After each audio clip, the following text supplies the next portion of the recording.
for all we know, Paul might have been making that up. How do we know he's telling the truth about that?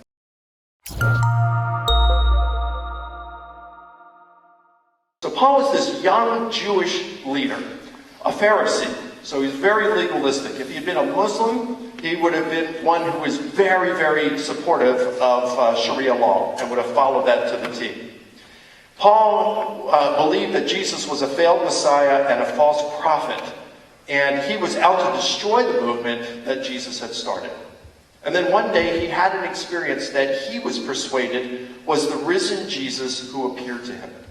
And that experience radically transformed his life from being a persecutor of the church to one of its most able defenders. Most scholars believe that this happened within just a few years after Jesus' crucifixion.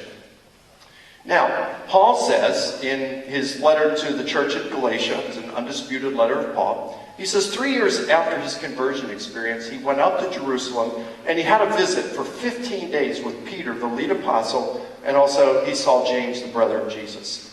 And he wanted to go up there because he wanted to get a full accounting of Jesus, what he did during his lifetime. I think there's a good chance Paul saw and heard Jesus during his lifetime because Jesus was up there at the same time celebrating Passover, all the festivals that Paul would have been there.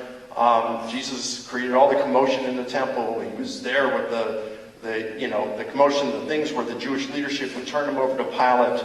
And he had to know something about Jesus' teaching to think that he was a false teacher, a false Messiah, a false prophet. Doesn't matter whether he met Jesus or not at that point, but he wasn't a follower of Jesus during Jesus' ministry on earth. So 3 years after his conversion, he goes up to Peter and he says, "Pete, I want the whole 9 yards, give it to me." So he learns about Jesus during that time. In Galatians chapter 2, Paul says that a little over a decade later, he goes up to Jerusalem, and now this time he meets with the pillars of the church. And he names them Peter, James, and John. Now remember, he's already met with Peter and James once, but now add John to the equation. And Peter and John were two of Jesus' three closest disciples. So you got Peter and John plus James, the brother of Jesus. And he says, guys, in Galatians, he says he wanted to run the gospel message past them that he had been preaching to make sure that he was on message, that he was preaching the same gospel message they were preaching. And so he goes in there, "Hey guys, look, I just want to make sure I'm preaching the right thing here." "All right, Paul." They sit down, and they say, "Give it to us, Paul." And so Paul runs through the gospel message. "All right, Paul, why don't you step out of the room for a moment? We'll discuss it amongst themselves. Just wait out in the hall." So he goes out there. They huddle up. "Well, what do you think, Pete? What do you think?" "How about you, Jimmy?" "How about you, John Boy?" "Oh, okay." So now they sit down at the table, all three of them.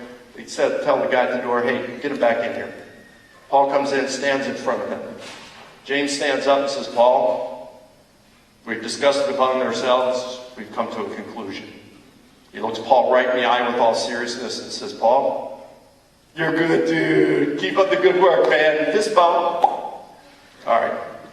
So according to Paul, the Jerusalem apostles certify that he's preaching the same gospel they're preaching. Now, for all we know, Paul might have been making that up. How do we know he's telling the truth about that? So we look for corroborating sources. Many times in history, we never get corroborating sources. That's kind of usual. However, in this case, we're fortunate we do have corroborating sources. See, Luke corroborates it in the book of Acts. He was a traveling companion of Paul.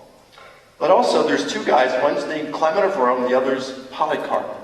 Oh, by some of you students in here, you're probably getting married someday, you're going to have children, a boy, maybe yours is going to be... Just remember some of these names, like Polycarp, okay? So Clement of Rome was probably a disciple of the Apostle Peter, and Polycarp was a disciple of the Apostle John. And they're both writing after Paul had died. So if Paul was lying, and his gospel message was essentially different than what Peter's and John's were, then we would expect them not to speak of Paul in laudatory terms. So, it's interesting to note that in Clement's letter to the church at Corinth, it's called 1 Clement, Clement places Paul on par with his mentor Peter, and he refers to him as the blessed Paul. Polycarp, what he does is he says that Paul accurately and reliably taught the message of truth, And he quotes from Paul's letters a couple of times and refers to them as part of the sacred scriptures. This is not the kind of things you say about Paul if he was teaching a gospel that was essentially different than what Peter and John, the lead apostles, those closest to Jesus, were teaching. It's precisely the kind of things you'd say about Paul if he was teaching what they were teaching.